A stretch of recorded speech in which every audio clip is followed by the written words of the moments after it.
तो 18वीं शताब्दी के उत्तरार्ध में फ्रांसीसी समाज कैसा था उसके बारे में अब डिस्कशन हम करेंगे।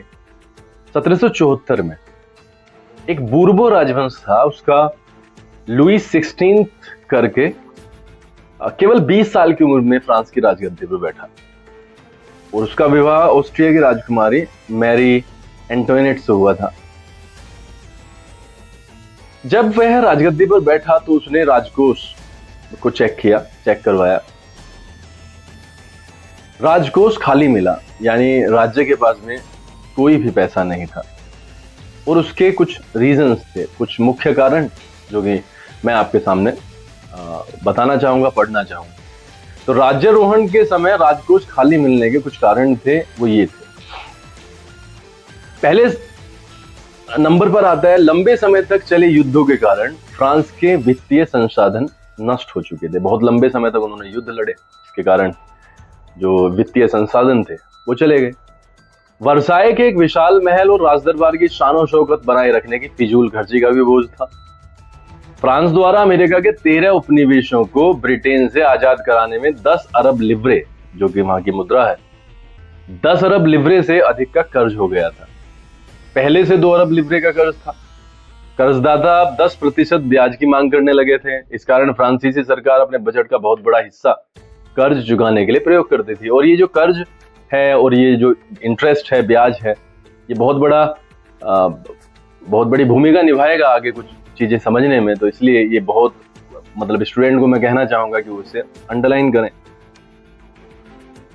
तो 18वीं सदी में फ्रांसीसी समाज 3 स्टेट्स में बटा हुआ था। समाज को 3 स्टेट्स में बांटा गया था और जिसमें प्रथम स्टेट यानी कि फर्स्ट स्टेट, जिनमें पुरोहित लोग आते थे, जिन्हें फादर भी बोला जाता है। दूसरे स्टेट में उच्च वर्ग के लोग आते थे, कुलीन वर्ग जिन्हें बोलते हैं, ये सेकंड स्टेट में थे।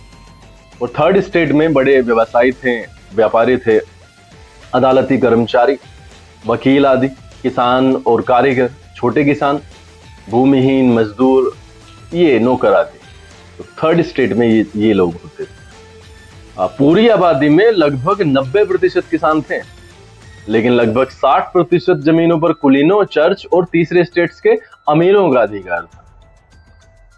अब इसमें एक और इंटरेस्टिंग फैक्ट हमें देखने को मिलेगा। पहला स्टेट यानी जो पुरोहित लोग थे, जो पुरोहित वर्ग था, फादर लोग थे। दूसरा स्टेट जिसमें कुलीन वर्ग था, जो उच्च वर्ग होता है, जिसमें पैसे पहले ही होते हैं।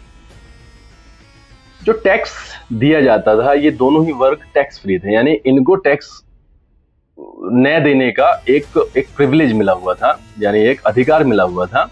ये एक लग्जरी थी इनके लिए, इन्हें टैक्स नहीं देना होता था। जबकि तृतीय स्टेट के लोग, जो जनसाधारण ही थे, वो सारा टैक्स जमा करते थे, अदा करते थे। कुलीन वर्ग किसानों से सामंती कर वसूलते थे। सामंती कर एक कर होता है जिसमें, उसके बारे में हम डिटेल में चर्चा करेंगे। ये मोटे मोटे तौर पर एक ऐसा कर होता है जो लोग अपने से नीचे के वर्गों से उनको सुरक्षा प्रदान करने के लिए वसूलते हैं। यह किसान अपने स्वामी की सेवा करने के लिए बाध्य थे, उनसे काम कराते थे।